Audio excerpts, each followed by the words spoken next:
ગઈકાલે અમદાવાદ એરપોર્ટને બોમ્બથી ઉડાવી દેવાની ધમકી મળ્યા બાદ આજે અમદાવાદ શહેરની સૌથી વ્યસ્ત એવી ગ્રામ્ય કોર્ટને બોમ્બથી ઉડાવી દેવાની ધમકી મળતા સુરક્ષા એજન્સીઓમાં દોડધામ મચી ગઈ હતી।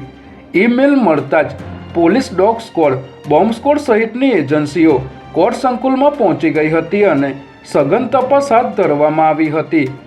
પરિસ્થિતિની ગંભીરતાને જોતા ફાયર બ્રિગેડની 3 જેટલી ગાડીઓ પણ તાબડતોબ ઘટના સ્થળે પહોંચી ગઈ હતી, પરંતુ તપાસના અંતે કંઈ વાંધાજનક મળી આવ્યું ન હતું।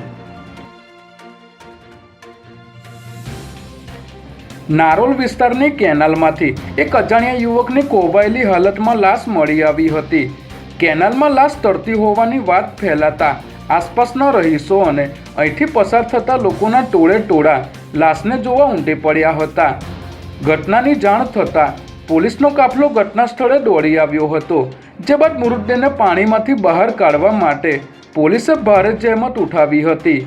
હાલ આ મૃતદેહને પોસ્ટમોર્ટમ માટે સિવિલ હોસ્પિટલ ખસેડવામાં આવ્યો છે। ત્યારે પોસ્ટમોર્ટમ રિપોર્ટ આવ્યા બાદ આ યુવકે આત્મહત્યા કરી છે કે પછી તેની હત્યા કરવામાં આવી છે તે બાબતે ખુલાસો થશે।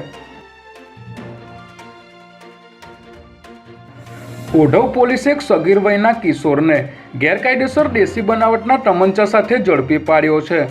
કિશોરે તમંચા સાથે રીલ બનાવતા પોલીસ હરકતમાં આવી હતી, જેને પગલે પોલીસે તરત જ કાર્યવાહી કરી આરોપીને ઝડપી લઈ તેની પાસેથી ગેરકાયદેસર હથિયાર કબજે કર્યું હતું। ત્યારે પોલીસ પૂછપરછમાં સગીરે કબૂલાત કરી છે કે તેની પિતરાઈ બહેનને કેટલાક અસામાજિક તત્વો છેલ્લા ઘણા સમયથી ઇન્સ્ટાગ્રામ પર મેસેજ કરીને પરેશાન કરતા હતા, જેથી બહેનને હેરાન કરનારા શખ્સોને ધમકાવવા અને ડરાવવા માટે તે આશરે 7 મહિના પહેલાં ઉત્તર પ્રદેશથી આ હથિયાર ખરીદીને લાવ્યો હતો।